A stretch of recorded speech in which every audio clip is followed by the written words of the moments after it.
नागपूरमध्ये खासदार राहुल गांधी यांच्या फोटोसह लागलेल्या बॅनरवरती भाजपा मंत्री आणि आमदारांचे फोटो पाहायला मिळालेले आहेत। त्यामुळे नव्या वादाची शक्यता आता वर्तवली जाते आणि या संदर्भात अधिकची माहिती देत आहेत आमचे प्रतिनिधी जितेंद्र शिंगाडे।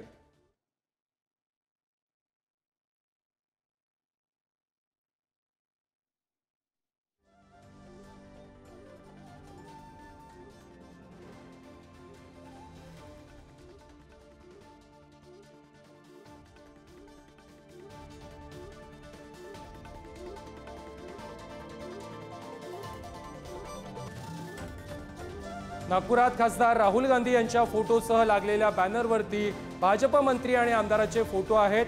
धन्यवाद राहुलजी, आपण यांना घडवलात। अशा प्रकारचे होर्डिंग्स विधान भवनासमोर लावण्यात आलेले आहेत। बॅनरवरती राज्यमंत्री पंकज भोयर, आमदार समीर मेघे यांचे देखील फोटो आहेत आणि या बॅनरमुळे आता नव्या वादाची शक्यता आहे। या संदर्भात अधिक माहिती देत आहेत आमचे प्रतिनिधी जितेंद्र शिंगाडे। जितेंद्र, नागपूरमध्ये खासदार राहुल गांधी यांच्या फोटोसह काही भाजपच्या मंत्र्यांचे आणि आमदारांचे फोटो लावण्यात आलेले आहेत आणि यामुळे आता नव्या वादाची शक्यता वर्तवली जाते। नक्कीच प्रथमेश, आजपासून हिवाळी अधिवेशन सुरू होते नागपुरात आणि या हिवाळी अधिवेशनाच्या निमित्ताने नागपुरात येणारे जे नेते आहेत त्यांच्या स्वागतासाठी अनेक जे पदाधिकारी असतात, पक्षाचे किंवा कार्यकर्ते असतात, त्यांच्याकडनं बॅनर्स आणि होर्डिंग्स लावण्यात येतात।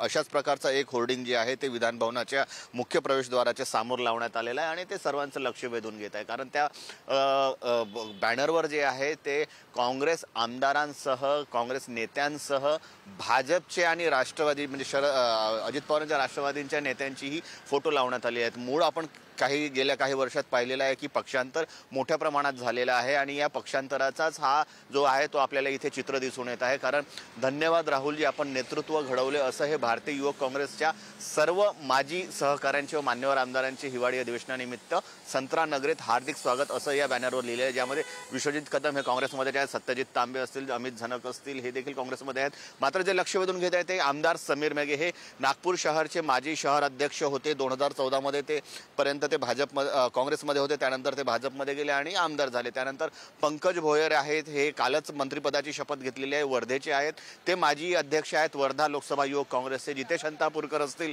प्रदेश महासचिव महाराष्ट्र युवक काँग्रेसचे, किंवा मनोज कायंदे असतील, या प्रकारे जे फोटो लागलेले आहेत ते भारतीय युवक काँग्रेसचे आहेत आणि हे माजी काँग्रेसचे नेते आहेत जे सध्या भाजपमध्ये आहेत किंवा इतर पक्षामध्ये आहेत। मात्र जे धन्यवाद राहुलजी, आपण नेतृत्व घडवले आहे आणि अक्षय हेटे हे महासचिव आहेत महाराष्ट्र प्रदेश युवक काँग्रेसचे, यांच्यातर्फे हे बॅनर इथे लावण्यात आलेले आहे। त्यामुळे एकूण गेल्या काही वेळात जे पक्षांतर झालेली आहेत, मात्र जे कितीही असो ते जे मूळचे जे काँग्रेसचे नेते आहेत, काँग्रेसने घडवलेलं आहे, काँग्रेसमधूनच त्यांनी आपली कारकीर्द सुरू केली आणि नंतर ते इतर पक्षात गेले, असा संदेश जो आहे तो या माध्यमातून देण्याचा प्रयत्न आहे तो काँग्रेसचे जे पदाधिकारी आहेत अक्षय हेटे यांनी केलेला आहे। मात्र या बॅनरची चर्चा जी आहे ती आता अधिक होत असल्याचं आपल्याला या माध्यमातून दिसून येत आहे।